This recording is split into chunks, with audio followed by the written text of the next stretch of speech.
Hi there and welcome to this video about review sites. My name is Rob McNichol and today we're going to be talking about optimizing your review profiles. Now, as often is the case, I've got my laptop just down there, so I'm going to be glancing down at it to give me the system and formula, which is a proven system and formula for what you need to have on your review sites. And as I've said, I'm like a broken record, everything must follow a structure. Everything you do should be following a system and a formula and an existing proven system and formula where people have trod before you to save you actually just wasting your time and wasting your money on hypothesis and just thinking, should I try that?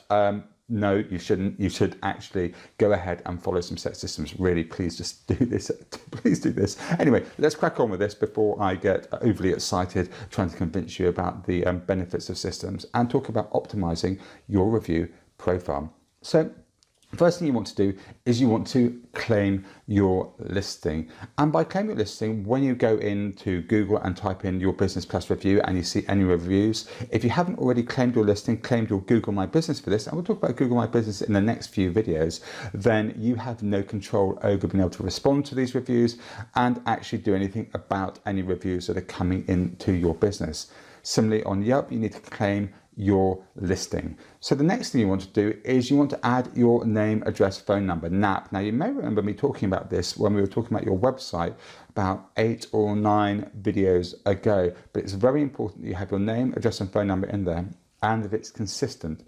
And by consistent, it must match every single other online mention of you that you have any kind of control over. So any sites where you're listed, any business directories, the name, address and phone number must be totally the same and consistent. I can't reiterate this enough. It's really, really important to have consistency because ultimately the web is a load of little bots, little bits of code running around, checking things out, and they're looking for similarities and consistencies. And if something's not the same, so for example, if I had Rob's Burgers and then I change it to Bob's Burgers for some reason, or just Rob Burgers, then that is seen by these little bits of code as a completely different business, even if it's on the same address. So make sure you have absolute consistency across all those details. So name, address, and telephone number. Next thing you want to do is you want to make sure you add your opening hours, and that's on Yelp, on Google, Google My Business, Google Reviews. Again, we'll be talking about Google My Business shortly. And on TripAdvisor, and I'll include TripAdvisor while we're talking about this in case that's somewhere that you are going to be listing yourself and taking control of, which again, if you're in any kind of service thing where people or destination kind of industry, then you will be on TripAdvisor and you need to keep a close eye on that.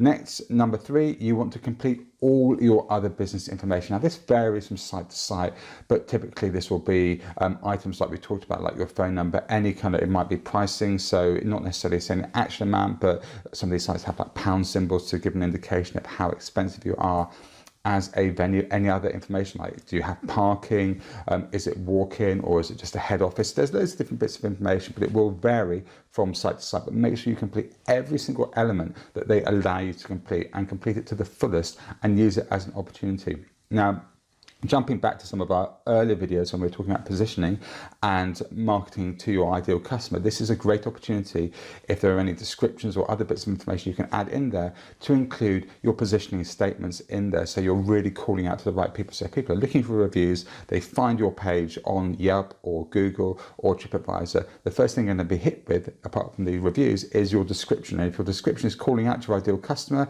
it's a great opportunity for them to go, that sounds like me, so I'm going to try these guys out. So use this as an opportunity to have that information. And again, keep it consistent across your different properties. And finally, you want to get some photos on there. And this applies no matter what business you're in. It doesn't matter even if it's the most, I was going to say stale and boring, which you might apply to accountancy, but actually no, because I think accountancy is amazingly fun. I love financials. It's another weird eccentricity of mine, but I think they're great. So anyway, no matter what you are, no matter what industry, find a way to have something visual on there because humans typically are very visual creatures. So make sure you have something visual on there, some kind of photos. And that is about it for completing and optimizing your profiles. Over the next couple of videos, we're going to be talking about strategies to get reviews and also how to respond correctly to negative reviews. So I will see you on the next video.